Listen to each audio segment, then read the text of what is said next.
Es muy tranquila en aspectos, hablando entre la gripa y el resfriado común, que son dos eventos distintos. El resfriado es altamente contagioso. El resfriado es lo que nosotros llamamos gripa, porque la gripa verdadera es lo que llamamos una influenza, que también afecta mucho.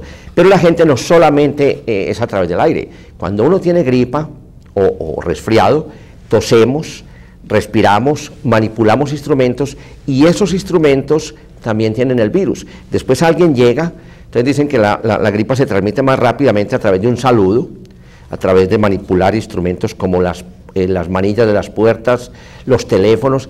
De verdad que, como le digo, hay que sentarse pues como a diseñar una serie de estrategias, evitar el contacto, y conociendo cómo se transmite, de alguna manera uno pudiera disminuir los riesgos de infección.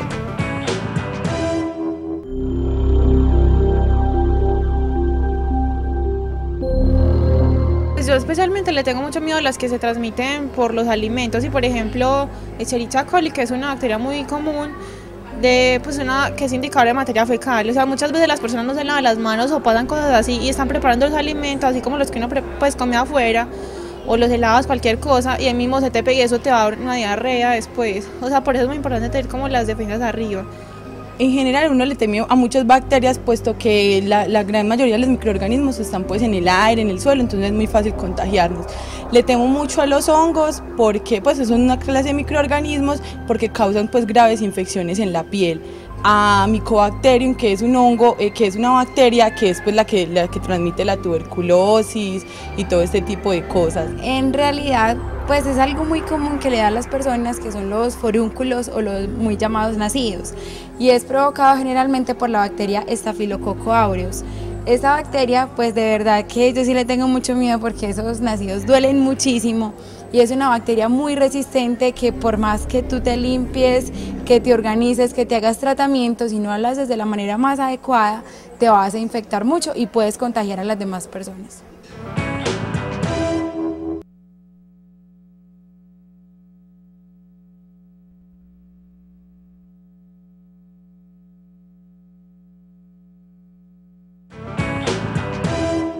La forma de prevenir este tipo de infecciones están muy relacionadas con la higiene, el adecuado lavado de manos, por ejemplo, la protección respiratoria cuando se tiene un resfriado o gripa y se va, por ejemplo, a estornudar.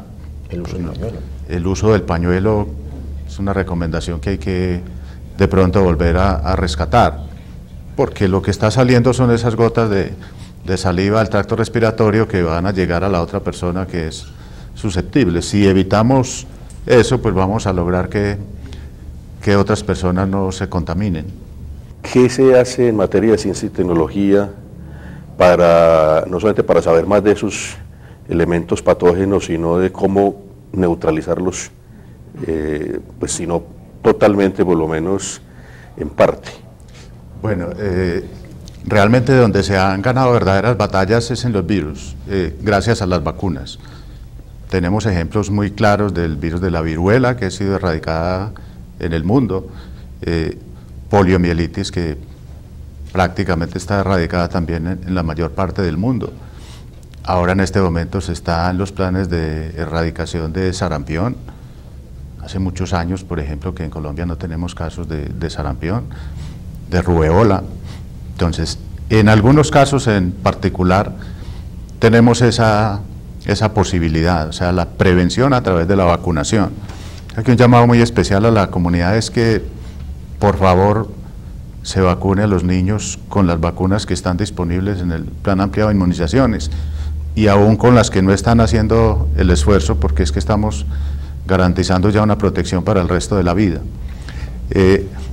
Obviamente, como usted lo menciona, hay otra serie de virus que definitivamente todavía no existe ni una vacuna para su prevención, y los medicamentos actualmente disponibles no son tan efectivos, son costosos, difíciles de conseguir, etc. O sea, ahí de nuevo aplica ya las medidas preventivas que mencionábamos antes. Un gran avance que ha existido ahora en el campo de virus es las herramientas diagnósticas. Hasta hace muy poco tiempo el médico simplemente le decía al paciente: usted lo que tiene es un virus. Y esto pues se fue volviendo tan común que la gente empezó a perder la fe en ese diagnóstico. No, pues ese médico no sabe porque es que me dice que tengo un virus. Hoy en día en los laboratorios contamos ya con herramientas diagnósticas buenas para muchos de estos virus, diría que para la mayoría, y lo que se viene ahora son las técnicas de biología molecular, o sea, la detección de ese ácido nucleico, su amplificación y su determinación en el laboratorio, que ya empiezan a llegar a nuestros laboratorios, ya hay varias disponibles en el país y que se van a convertir en la mano derecha del diagnóstico de este tipo de infecciones.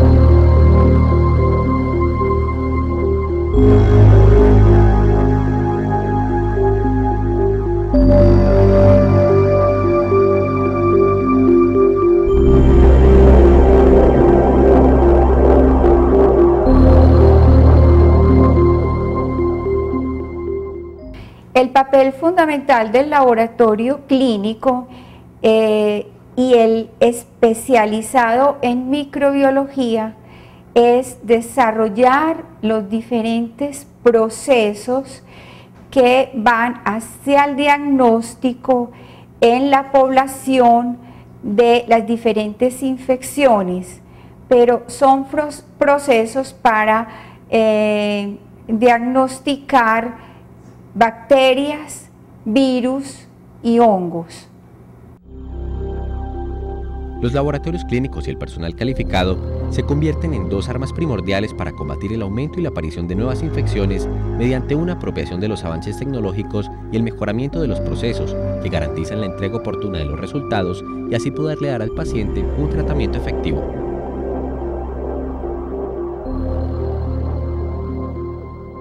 Es evidente que las bacterias, virus y hongos han existido desde siempre, desde el principio de la humanidad, pero con los avances y el modernismo han hecho que las infecciones se presenten más evidentes y pululen en la población. Doctor Santiago, en este campo también hay muchas leyendas o muchas novelas. Por ejemplo, lo que sucede con las clínicas o las infecciones intrahospitalarias, lo que sucede con los aviones, con los aires acondicionados. El sistema de vida moderno, contemporáneo, es más susceptible para la transmisión de estas enfermedades, de estas infecciones. ¿Qué se ha hecho y qué se ha logrado controlar? Porque como usted señalaba, es muy bueno ver cómo se transmite para ver cómo se combate o qué barreras se le ponen. En este caso, que ya se han detectado con alguna precisión, ¿qué se ha avanzado? Sí, son como dos momentos importantes. El hospital es una fuente de infecciones grande, importante. El germen del hospital generalmente no sale a la comunidad o muy transitoriamente. Dentro del hospital hay una serie de bacterias que son las bacterias intrahospitalarias, donde ellas, por sus condiciones de vida, las han hecho muy resistentes a los antibióticos, porque se mantienen en ese ambiente, porque son permanentemente expuestas, y eso es un dolor de cabeza en el mundo entero. No es lo mismo adquirir una infección de la comunidad que adquirir una infección después de que uno entra a un hospital, donde potencialmente se puede infectar con gérmenes multiresistentes, y ese es un gran dolor de cabeza.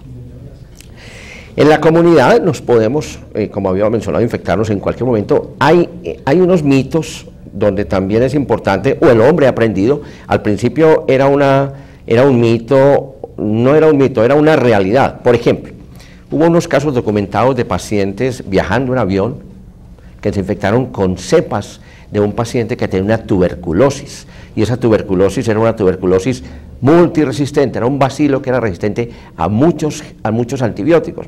Ese episodio que viajaba un paciente que viajaba de Asia a América y tosedor dentro del avión, esa bacteria estuvo durante un tiempo en el avión y infectó varias personas. ¿Cómo supieron que era la misma? A través de algo que mencionó el doctor Ospina, le hacen una identidad genética para poder identificar que era el mismo agente, bueno, tal.